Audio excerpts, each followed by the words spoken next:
Europe 934 The 3rd of December 2018 Get short. Sweden is one of the few nations to be both a close friend of Washington and to maintain a working diplomatic relationship with Pyongyang.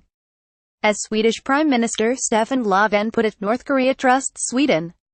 A historic meeting between U.S. President Donald Trump and North Korean leader Kim Jong-un is in the making, and Sweden may get the distinction of hosting the high-profile rendezvous, the daily newspaper Aftonbladet reported.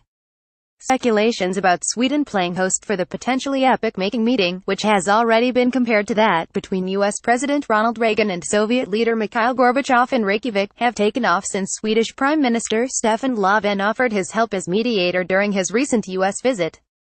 Sweden is one of the few states in the world to have an embassy in North Korea. The Swedish embassy in Pyongyang was established in 1975, and until 2001 Sweden was the only EU country with an embassy in the city. Furthermore, Sweden has acted on behalf of a number of nations that lack diplomatic representation in North Korea, including its fellow Nordic countries, Canada, Australia and, most importantly, the U.S. Read more. Bumpy road to possible peace, major landmarks leading to Trump-Kim talks. This has given us a position and a relationship with North Korea in which we feel they trust us, Prime Minister Stefan Löfven said, as quoted by the daily newspaper Svenskan.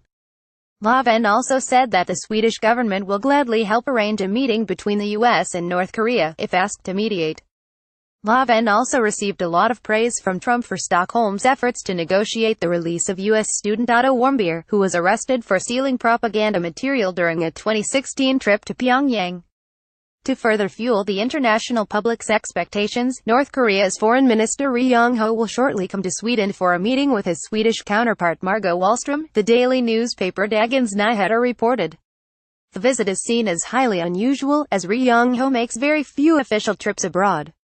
Read more. Bromance. Twitterians go bananas as Donald Trump and Kim Jong-un agree to meet last week. President Trump surprised much of the world by announcing he had agreed to talk with North Korean leader Kim Jong-un in a historic meeting by May. The move came after both leaders had spent much of last year trading insults and threats of a nuclear standoff. The deal with North Korea is very much in the making and will be, if completed, a very good one for the world. Time and place to be determined. Donald J. Trump at Real Donald Trump 10/2018. Meanwhile, Switzerland, Mongolia and the demilitarized zone between the two Koreas have been named as possible alternatives to Sweden as venues for the Trump-Kim negotiations. The fact that Switzerland has been named among the conceivable alternatives is based on the belief that Kim Jong-un allegedly attended school there. However, he has not set foot outside North Korea since becoming its leader in 2011, which, according to Aftonbladet, deflates the chances of the negotiations being held in Europe. Read more. Vintage Volvo. Sweden still hopes to reclaim North Korea's 70s debt.